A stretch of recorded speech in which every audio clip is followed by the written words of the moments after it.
give us just a little bit of background. You live in Scotland, is that right? Well, I'll give you in a nutshell, what's been something of a complicated journey. Okay. So I was born in Israel. My father's Canadian. We moved to Canada when I was 2. I grew up in Montreal and Toronto.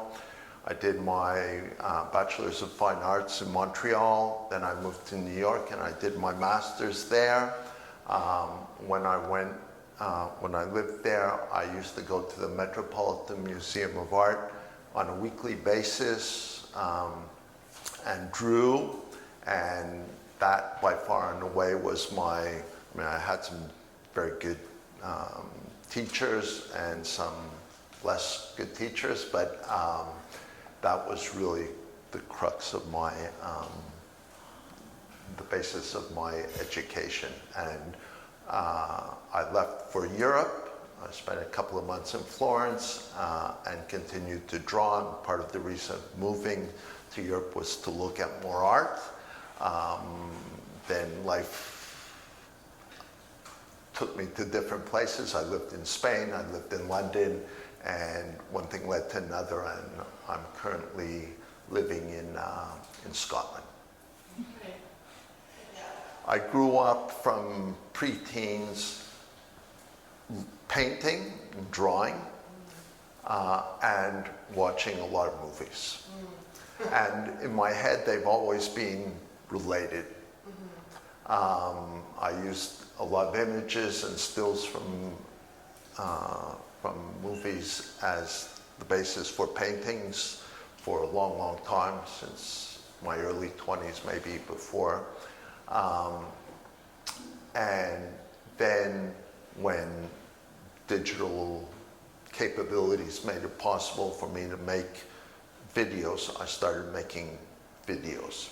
But the knowledge and the practice of painting was a big influence on my video. First it was video art, to be installations, things like that. And then that progressed into documentaries. People have said the documentaries are like my paintings and vice versa, because it's the same, I'm very concerned with the quality of the image, with the composition, with how figures and objects interrelate the same way that they do in the paintings. So it's just like an image I have. So speaking of quality, this exhibit also tells me that you're concerned about the quality of our food. Yes, I am. And so can you segue into that just a little bit and tell us when that came together for you? Well, so I was painting. I painted other things outside of things related to food, but I was doing the documentaries about food and I was painting, but the two things seemed, in my head they were related, but in terms of the practicalities of showing the films and the practicalities of exhibiting seemed apart. So I started the Art and Politics of Eating as sort of an umbrella project to bring the paintings and the documentaries plus food in collaboration with producers and chefs and things like that into one space and into one project. As I said, I lived in London, England, for quite a while, and I had already lived in Spain and knew the hard work that went into making a bottle of wine. It's constant, it's a lot of toil. People are stooped over thousands of vineyards all day long. They prune, they harvest, they have to tend their vines. And then there's the weather, the market, all sorts of things that go into that bottle bottle of wine.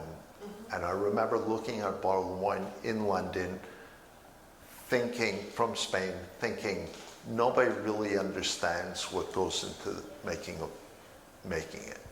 But what I wanted to show was the hidden story. But behind everything, there's a hidden story. There's a lot of labor, there's the environment, there's 1,000 things that go into it, and 1,000 people that it's knock-on effect. Every worker has their family, their place of origin, their story. So I did a few more documentaries about wine, and then I decided, what got into food, which was more interesting visually, because the barrels of wine just sit there for several months or several years, and food is just more dynamic and was more interesting to me. So, but always trying to show, the politics of eating. We eat for certain reasons, and things don't have to be that way. And I'm making a documentary about local food production here on the San Juan Islands, and again, what was once a sustainable environment, how does that become or can it become sustainable or more sustainable once again? The way things are now with super processed, ready to eat packages, where you don't know where your food comes from outside of the fact that it's not within, walking distance of your home, is a question of policy and not because it has to be that way. Not preference. And there can be certain ways of promoting small farmers and local farmers and local producers, which keeps money in neighborhoods, which enriches the community. Let's focus on some of the work. So this is, it seems that you're doing work here, you've walked into a situation and you've either looked at it or you've taken a photo of it. So let's see this right now. And were you present when you came upon this group of women? Present and you took a photo or? So I take photos and I have them as references, and then they change. So I'll add and subtract and change things for either to give a sense of meaning or and content or compositional. Videography is real crisp and clear, and yet I'm seeing these beautiful paintings, and they're not so in focus. Do you care to mention something about that? Sure. That's something that's evolved over 40 some years of painting, but how the colors interact, how, there's started really with Leonardo, but then it developed something called sfumato, which is how atmosphere intervenes between our sight and what we see. So sfumato comes from the Italian meaning smoke, so it's like a thin, frosted glass or thin layer of mist, where there's a sense of transition from one color to the other, and that helps with the interaction of the different colors. I'm fascinated that you're doing the ink tempera in the watercolor. Wow, it's difficult. How did you choose ink tempera as a medium? To be honest, I was doing pastels, but they were messy. They were messy to make, and the dust would get all over the place. They were messy to store, and they were messy, really hard and messy to send anywhere. So I decided to put a bit of egg tempera in the final layer, and very quickly I said, well, why am I making this mess when I could just mix a bit of egg tempera with the powder? With the pastels. Well, at the the first Yeah, few with was just color, yeah. rather than spray it with fixative, which gave it a plasticky Yeah. feeling and losing the texture. I did that. So then it just became, you know, then the technique quickly evolved into something that's has more intensity than watercolors, but has that sort of that feel to It it. seems that's texture too. Yeah, and I can, you know, I like doing works on paper because it's not as intense as, so I did these works on paper first, and then I said, well, I really should do some oils as well. So then I got busy with the oils. Okay, very interesting. And there is this, as you were saying, this kind of misty separation between the viewer, or actually you, the painter, and the subject.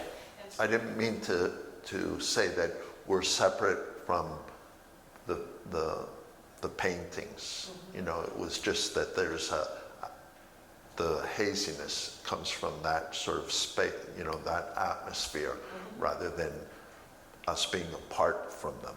Mm-hmm.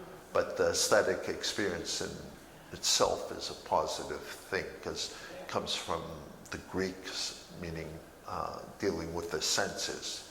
And so it's a sensory experience. And I often think that I'm trying to capture the sensuality of food, right? Which you can't actually taste the painting, but it can be translated into the colors and the shapes. And, you know, and the workers, or the people rather, are all surrounded. You know, they're not isolated. They all have their aprons, their pots and pans, their food around them. The same thing with the still lifes. They're different objects that are related to each other. So those relationships are also very important. Good. That's great. So you come to the right county to do the interviews. I think you probably already know that. Yeah. You know that the San Juan County is one of few counties in the United States that does not allow GMOs to be grown. I was on that committee. Very good. 10 years ago, we got it passed through. Okay, that's good to know. Yeah, and then also, speaking of me, we record this, but we have something called an IGFC. And what that is all about is a portable slaughtering unit. I was filming there 2 days ago. Oh, sweet, so you know all about it. Yeah. Oh, that's great. Just wanted to bring that up. Yeah. Fantastic. Well, Zev, thank you so Thank you. much. Thanks for hosting this exhibition, and it's a pleasure to be here. And hopefully I'll make a documentary worthy of my stay here. I look forward to seeing it someday. And I also want to thank that bottle of wine that brought your attention. That bottle of wine. Fantastic. Thank you so much. Thank you. Right.